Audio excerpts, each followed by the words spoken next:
இப்ப சிலிண்டருக்கு தட்டுப்பாடு, அதாவது கட்டைய தேடுறதா, அடுப்பு தேடுறதா, கியூல நிக்கிறாங்க இப்பயே போய்.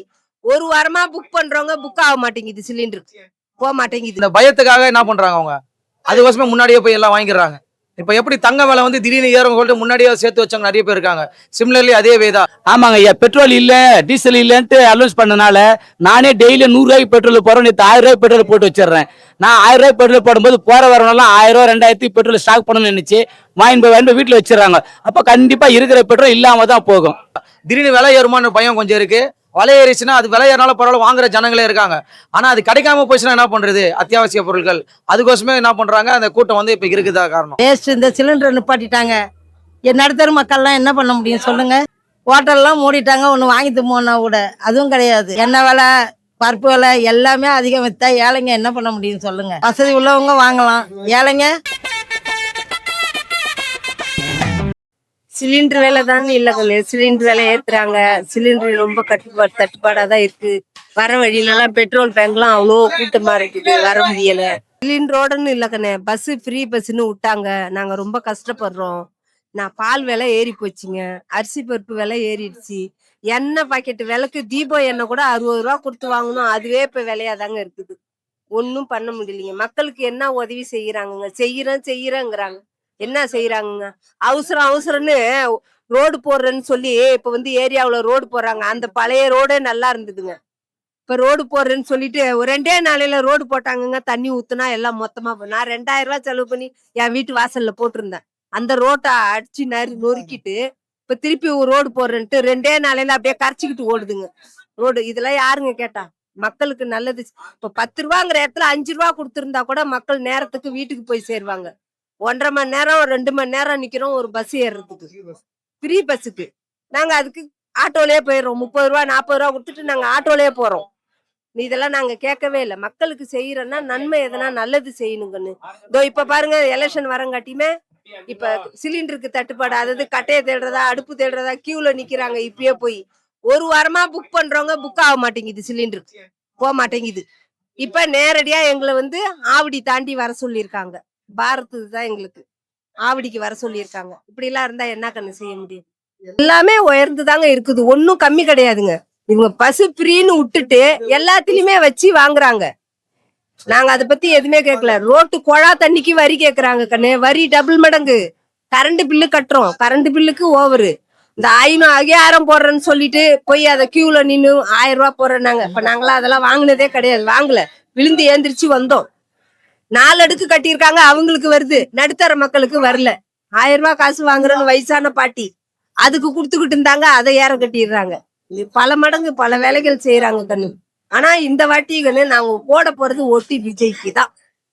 ஈரான்ல போர் நடக்கிறதால விலை ஏறிக்குது. ஏன்னா மெயினா வந்து ஈரான்ல இருந்து நம்மளுக்கு ஒரு 65% வந்து ஈரான்ல மூலியமா தான் நம்மளுக்கு வருது. மீதி வந்து ஒரு 35% தான் சவுதி அரேபியா, துபாய் அந்த மாதிரி இடத்துல இருந்தெல்லாம் நம்மளுக்கு வருது.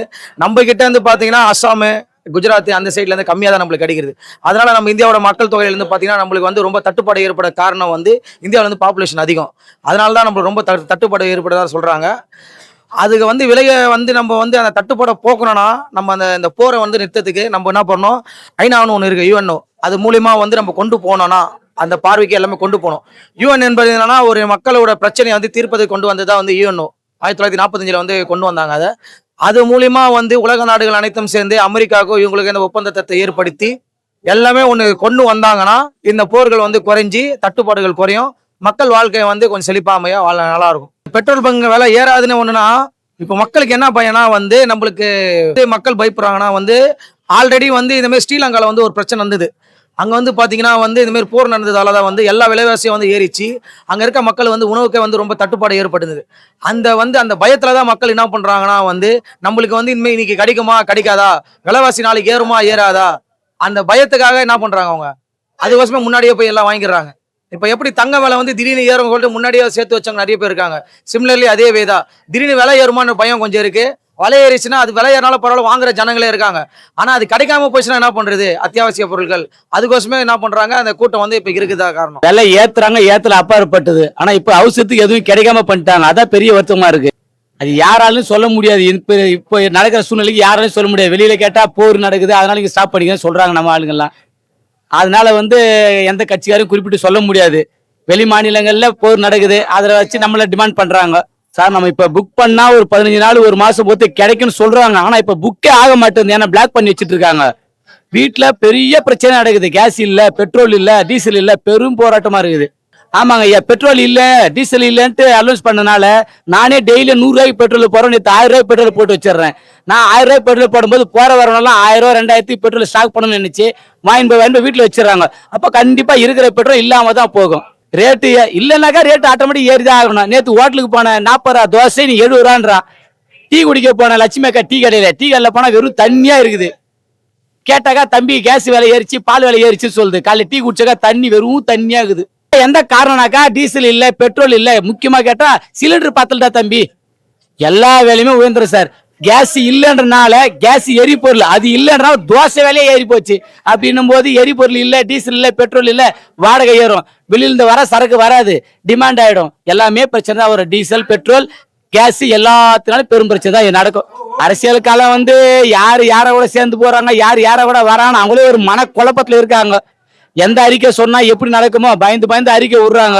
இந்த எலெக்ஷன் நேரத்துல இந்த பிரச்சனை வேற பெரும் பிரச்சனை இருக்குது. அரசியல்வாதி ரொம்ப திண்டாட்டத்துல இருக்காங்க. அரசியல் எந்த அரசியல் சொல்ல முடியாது. அனைத்து கட்சிக்காரர்களுமே நம்ம ஜெயிக்கணும், நல்ல வாக்குறுதி கொடுக்கலாம், அவரு ஜெயிக்கணும், அவர் நல்ல வாக்குறுதி கொடுக்கலாம்னு நினைக்கிறாங்க. யாருமே இந்த பெட்ரோல் டீசலுக்கு எரிவாயுக்கான நல்ல தீர்வு காண முடியல. பெட்ரோல் ஏறி போச்சு, சிலிண்டரே வரலையே. நாங்களாம் என்ன பண்ண முடியும்? ஏழை மக்களுவா என்ன பண்ண முடியும் சொல்லுங்க. அம்மா ஆட்சியில் எந்த ப்ராப்ளமும் கிடையாது. இவர் கலைஞர் ஆட்சி வந்துச்சு, எல்லாமே கெடுதல். கலைஞர் ஆட்சி எல்லாமே கெடுதல். அம்மா ஆட்சி வந்துச்சு, எல்லாமே நல்லா செஞ்சாங்க. இப்போவும் அம்மா ஆட்சியில் செஞ்சுட்டு தான் இருக்காங்க. கலைஞர் ஆட்சி சும்மா வேஸ்ட். இந்த சிலிண்டரை நிப்பாட்டிட்டாங்க. என் நடுத்தர மக்கள்லாம் என்ன பண்ண முடியும் சொல்லுங்க. ஹோட்டல்லாம் மூடிட்டாங்க, ஒன்று வாங்கிட்டு போனா கூட அதுவும் கிடையாது. எண்ணெய் விலை, பருப்பு விலை எல்லாமே அதிகம் விற்றா ஏழைங்க என்ன பண்ண முடியும் சொல்லுங்க. வசதி உள்ளவங்க வாங்கலாம், ஏழைங்க